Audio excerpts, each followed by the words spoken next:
Hi guys, welcome to my channel health fitness homeopathy में आपका बहुत बहुत स्वागत है।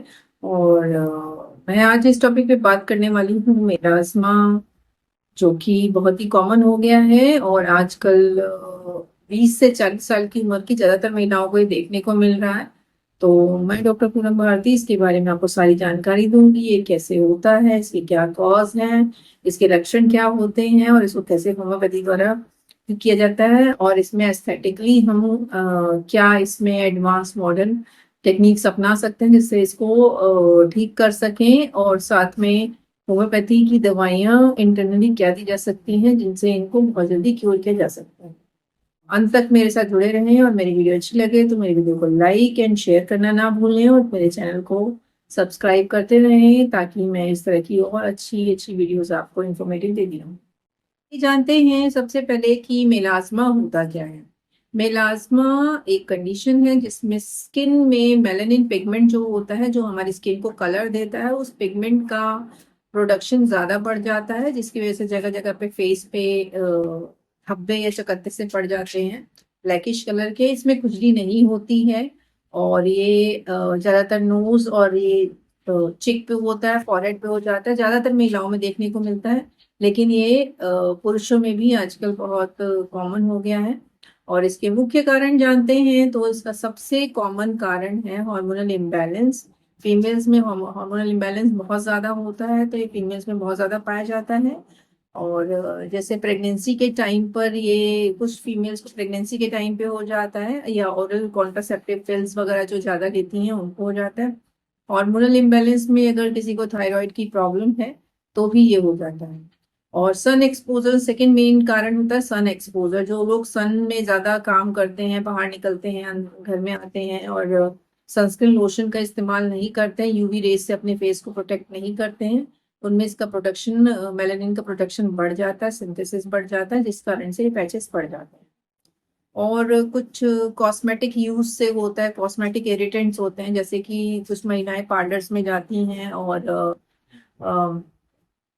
ब्लीच कराती हैं अपने फेस पे, तो वो एक इरिटेंट होता है ब्लीच, जो कि कई बार इस तरह की पिगमेंटेशन आपके फेस पे प्रोड्यूस कर सकता है। या कुछ लोगों का वाटर इनटेक बहुत ज़्यादा कम होता है तो भी ये हो सकता है। स्ट्रेस लेवल बहुत ज़्यादा हो और जिससे हार्मोन्स इम्बैलेंस हो, नींद बहुत कम आती हो, तो स्ट्रेस रहते, डिप्रेसिव हो, या कुछ किसी तरीके की कुछ मेडिकेशंस वगैरह लेते हो, तो उन कंडीशन में, ये लॉन्ग टर्म मेडिकेशंस अगर जो लेते हैं तो उन कंडीशन में मिलाज्मा का जो है प्रॉब्लम आपको देखने को मिल सकती है। लेकिन सबसे ज्यादा कॉमन ये प्रेगनेंसी के टाइम पे ही फीमेल्स को होती है, कि प्रेगनेंसी के बाद या डिलीवरी के बाद जो है ये प्रोड्यूस हो जाता है फेस पे। ये बेसिकली हार्मोनल इम्बैलेंस के कारण होता है। तो इसका ट्रीटमेंट हम जो भी रूट कॉज पे जाते हैं, रूट कॉज को ही देख के इसको ट्रीट किया जा सकता है। तो जो एक्सटर्नली खाली एप्लीकेशन से ये नहीं ठीक होता है, इसको इंटरनली भी देखना पड़ता है। और सिम्टम्स की बात करें तो इसमें पिगमेंटेशन आ जाता है फेस पे, झाइयाँ जिसे बोलते हैं, ये यही होता है। और ये ज्यादातर ऐसे बटरफ्लाई शेप फेस पे बना देता है, नोज एंड चिक एरिया में। और कुछ लोगों को फॉरहेड पे होता है। और मेल्स में यहाँ पैचेस बन जाते हैं, मेल्स में भी आजकल देखने को, मेल्स में उन मेल्स को ज्यादा होते हैं जो सन एक्सपोजर जिनका ज्यादा है, बट जो यूवी रेस से प्रोटेक्ट करने के लिए अपने आप को सनस्क्रीन लोशन या सन ब्लॉक यूज नहीं करते हैं, उनको ज्यादा होता है। या वाटर इनटेक बहुत कम होता है उन लोगों का। और इसमें इचिंग नहीं होती है, सिर्फ ये ब्लैक कलर का चेहरे पे धब्बा बना देता है और ये देखने में बुरा लगता है। कॉस्मेटिक रीजन है इसका कि ये देखने में बुरा लगता है, कॉन्फिडेंस लूज हो जाते हैं पेशेंट्स जो होते हैं जिनको झाइयाँ होती हैं। अदरवाइज इसका हेल्थ पे कोई भी हार्श इफेक्ट नहीं होता है। लेकिन हाँ, इसके साथ में जो रूट कॉज होते हैं कि ये क्यों हुआ है, उसको ट्रीट करना बहुत जरूरी होता है।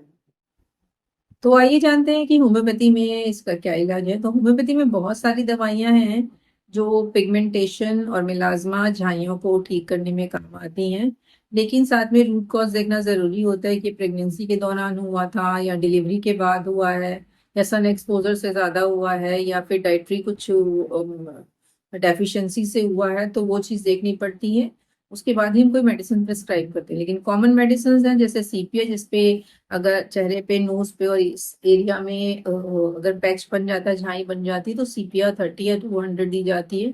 थूजा दी जाती है अगर कॉस्मेटिक्स जो लोग बहुत ज्यादा कॉस्मेटिक यूज करते हैं, कॉस्मेटिक इरिटेंट्स की वजह से अगर किसी के चेहरे पे झाइयाँ हो जाती हैं, तो उसमें थूजा 200 या 30 दी जाती है। साथ में दी जाती है काली आर्स, जो स्किन में ब्राउनिश कलर के अगर पिगमेंट्स होते हैं तो काली आर्स 30 या 200 दी जा सकती है। और सल्फर 30 दी जाती है अगर स्किन को डिटॉक्स करना है, क्लिनजिंग करनी है स्किन की, तो हम सल्फर 30 दे सकते हैं। बाकी और भी बहुत सारी मेडिसिन हैं, बर्बेरिस है, नेट्राम्यून है, आयोडिनम है।